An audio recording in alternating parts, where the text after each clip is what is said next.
উপনির্বাচনে ভোটই হয় না। কিন্তু আমি আমার উপলব্ধি থেকে বলি, নির্বাচনমুখী সংগঠন, আন্দোলনমুখী দল বা মোর্চা করা উচিত।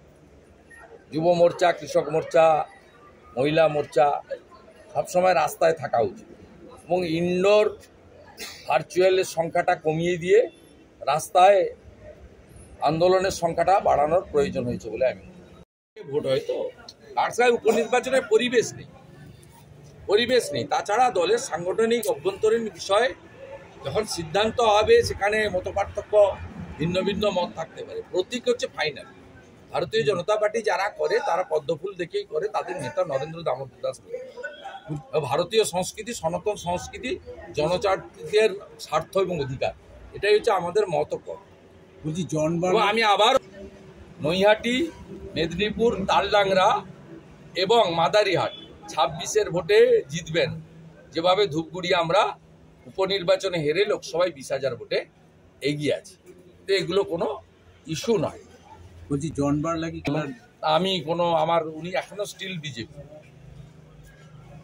মাঝে ওনার মিসেসও অসুস্থ ছিল। আমি কোনো কমেন্ট করব এগুলো, this is not the time. এগুলো মিডিয়ার কাজ।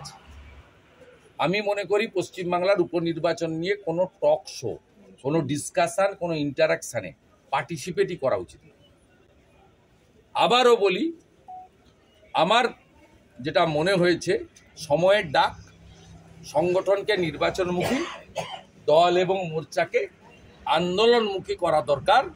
এই জনবিরোধী, দুর্নীতিগ্রস্ত, কোটি কোটি ছেলে মেয়েকে বেকার বানিয়ে দেওয়া, ট্যাব থেকে সাইকেল, সর্বত্র দুর্নীতিতে নিমজ্জমান, পুলিশ নির্ভর, রোহিঙ্গা নির্ভর এই তৃণমূলকে উৎখাত করতে গেলে আমাদের রাস্তায় আরও বেশি করে থাকা দরকার। হোটেল রত্নেশ্বর, আলিপুরদুয়ার। আমাদের এই হোটেলে রয়েছে 34টি ডিলাক্স রুম, পাশাপাশি রয়েছে সুইট রুমও, যেখানে পাচ্ছেন অত্যাধুনিক সমস্ত রকম ব্যবস্থা। এছাড়াও এখানকার বিশেষ আকর্ষণ রুফটপ সুইমিং পুল, খোলা আকাশের নিচে সুইমিং করার অনাবিল আনন্দ।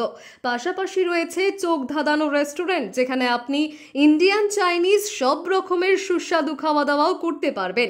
আছে লিফটের ব্যবস্থা, 3টি চমৎকার ব্যাংকোয়েট সেমিনার হল, যেখানে আপনার বিশেষ দিনগুলি পরিবারের সঙ্গে উদযাপন করতে পারবেন। এছাড়াও হোটেলের পরিবেশ এবং স্টাফেদের ব্যবহার খুবই সুন্দর। সবকিছু উপভোগ করতে এখনই চলে আসুন হোটেল রত্নেশ্বর, আলিপুরদুয়ার। ঠিকানা ফালাকাটা রোড, আলিপুরদুয়ার, বীরপাড়া।